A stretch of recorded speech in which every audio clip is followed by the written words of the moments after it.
자, 이번 시간에는 사회 110쪽에서부터 한번 해보도록 하겠습니다. 사회 110쪽은 이제 우리가 지난 시간에 좀 전에 이제 지구온난화에 대해서 공부를 해보았습니다. 지구온난화를 비롯한 환경 문제 해결을 위해서 우리가 어떤 노력을 하는지에 대해서 한번 살펴볼 거예요.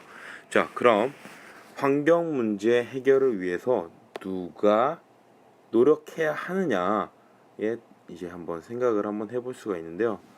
어떤 한 사람의 개인 혹은 뭐 단체 이런 물론 틀린 답은 아니지만 우리는 환경 문제를 해결하기 위해서는 자 모든 사람 어떤 사람 지구에 사는 모든 사람들이 같이 다 함께 노력을 해야 된다라고 말할 수가 있겠습니다. 자 그러면 환경 문제 해결을 위해서 정부는 어떤 역할을 할 것인가 하느냐. 자 정부는 환경 관련된 정책을 만들 수도 있어요. 자, 환경 관련 정책을 얘들아 만든다라는 거, 정책 혹은 제도. 자, 그럼 정부만 하느냐? 아니죠. 우리가 기업에서 이윤을 추구하는 기업에서도 환경 관련 문제를 해결하기 위해서 노력을 하는데요. 기업에서는 특히 공장 같은 경우에서는 이제 정화장치를 통해서 정화장치를 설치합니다. 설치를 해서 매연과 폐수를 깨끗하게 해서 내보내기도 하고요. 그다음 대체 에너지를 개발을 함으로써 이제 석탄, 석유 에너지의 사용량을 줄이고요. 이제 환경에 이제 해가 되지 않는 대체 에너지를 개발해서 이제 사용하기도 하고요. 그다음 환경과 관련된 환경 관련 사업을 실시하기도 합니다. 자, 그럼 이번에는 환경 문제를 해결하기 위한 환경 단체가 어떤 것들이 있는지 한번 살펴볼 거예요. 자, 환경 단체가 어떤 일을 하는지. 자, 환경 단체에서는 이제 사람들에게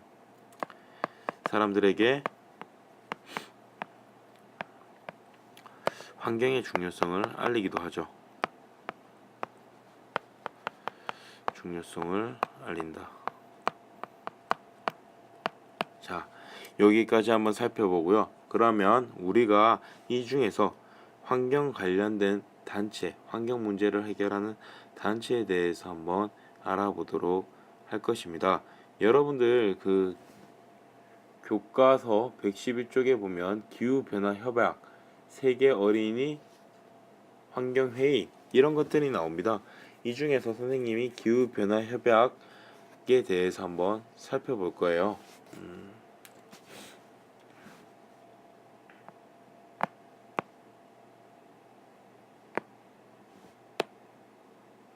자, 기후변화 협약.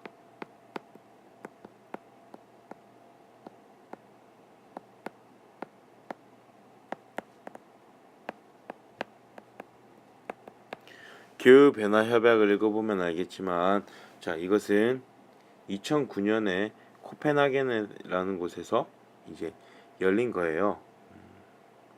이 협약에서는 이제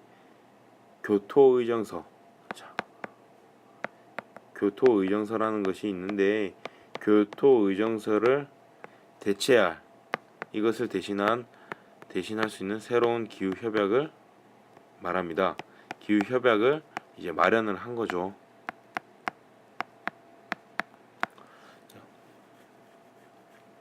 이것은 이제 제15차 유엔 기후 변화 협약으로서 이 관련된 나라의 대표자들이 나와서 이제 인류 최대의 과제인 무엇에 대해서 지구 온난화 극복 방안. 지구 온난화를 위한 국제 기구의 회의 중에서는 가장 유명한 것이 사실은 교토 의정서입니다. 교토 의정서는요 1997년에 일본 교토라는 도시에서 이제 열렸는데요. 교토 의정서의 내용은 지구 온난화를 유발을 하는 6가지 물질, 6가지 물질을 줄이자라고 하는 것입니다. 그래서인지 1990년에 비해서 2008년 약 20년 동안 온실가스가 5.2%나 줄었다라고 합니다. 이게 바로 교토 의정서의 내용이고요. 자, 이번에는 그럼 기후 변화 협약을 알아보았으니 두 번째 세계 어린이 환경 회의에 대해서 한번 알아보도록 하겠습니다.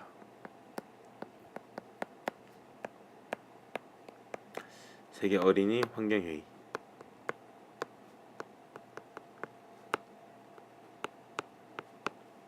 세계 어린이 환경 회의는 유엔 환경의 어린이와 청소년을 위한 툰자 프로그램의 일부입니다.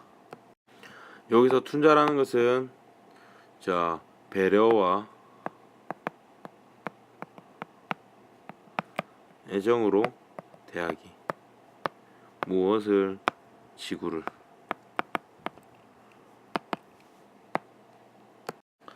그러면 이